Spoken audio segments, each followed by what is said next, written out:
افغانستان میں امن اور سیاسی استحکام کی بحالی کی آج امید پیدا ہوئی ہے۔ آج اس سلسلے کا اہم دن ہے۔ آج افغان حکومت نے 3 طالبان کمانڈرز کو رہا کر دیا اور طالبان نے بھی غیر ملکی مخفی چھوڑ دیے۔ غیر ملکی مخفیوں میں امریکی کیون کنگ اور آسٹریلوی ٹیموتھی ویکس شامل ہیں، جو کہ پروفیسرز تھے افغانستان کی کابل یونیورسٹی میں۔ دوسری جانب افغانستان کی حکومت نے بہت ہی ممتاز نامور طالبان کمانڈرز کو چھوڑا ہے، جن میں حاجی مالی خان، حافظ عبدالرشید اور خاص طور پہ انس حقانی شامل ہیں، جو کہ سراج حقانی کے بھائی ہیں۔ انس حقانی، ان کو بھی آج رہا کر دیا گیا ہے۔ قیدیوں کے تبادلے کا عمل آج پورا ہو گیا، جس کا اعلان پچھلے ہفتے کیا گیا تھا، اور یہ اعلان افغانستان کے صدر اشرف غنی نے کیا تھا۔ افغان طالبان نے اس کی تصدیق بھی کر دی ہے۔ اپنے ایک بیان میں انہوں نے کہا کہ 3 طالبان کمانڈرز کے بدلے میں 10 افغان فوجیوں سمیت 2 غیر ملکی پروفیسرز کی رہائی کا عمل کامیابی کے ساتھ مکمل ہو گیا ہے۔ طالبان نے اپنے بیان میں کہا کہ یہ اقدامات نیک نیتی اور اعتماد سازی کی فضا بحال کرنے کی جانب ایک قدم ہیں، جو امن عمل میں معاون ثابت ہو سکتے ہیں۔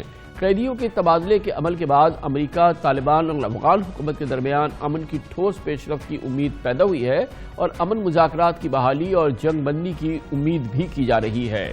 آپ کو بتائیں کہ غیر ملکی مخفی کابل میں امریکی یونیورسٹی آف افغانستان میں پروفیسرز تھے، اور انہیں اگست 2016 میں اغوا کیا گیا تھا۔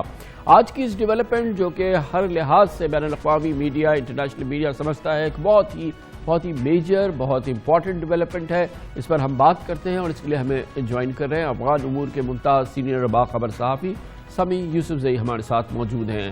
بہت بہت شکریہ سمیع یوسفزئی صاحب۔ فرمائیے گا، آپ کے جو یہ معلومات ہے، یہ معاملہ بیچ میں تعطل کا شکار ہو گیا تھا، اور آج ان کو رہا کر دیا گیا ہے اور یہ سواپ ہو گیا ہے، یہ کتنا امپورٹنٹ معاملہ ہے، کتنی اہم یہ ڈیولپمنٹ ہے؟ کامران صاحب، یہ بہت بڑی ڈیولپمنٹ ہے۔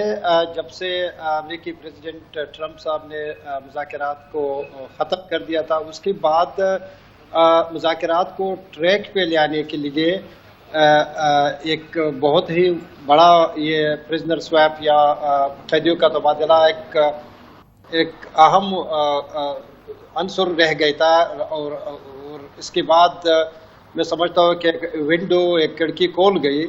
اب دوبارہ اعتماد کی بحالی ہوں گے، اور ظاہر بات ہے 3 سالوں سے امریکہ مسلسل کوشش کر رہے ہے کہ جو امریکن یونیورسٹی کے جو پروفیسر ہے، جو کہ آسٹریلین اور امریکن ہے، ان کو رہائی دلا دی، لیکن جو افغانستان کے صدر جو حقانی نیٹ ورک کے بھائی ہے، اس پر ان کا کافی سخت سٹینڈ تھا، لیکن بالآخر امریکہ نے اشرف غنی صاحب کو راضی کیا کہ وہ ایک اس ڈیل کے لیے راضی ہو جائے۔ تو میرے خیال میں ایک سب کے لیے ایک اچھی صورتحال ہے۔ اس کا فالو اپ کیا دیکھتے ہیں؟ اب اگلا مرحلہ کیا ہوگا آپ کے خیال میں، جو کہ لاجیکل آپ کو نظر آتا ہے کہ اب اس کا فالو اپ کیا ہوگا؟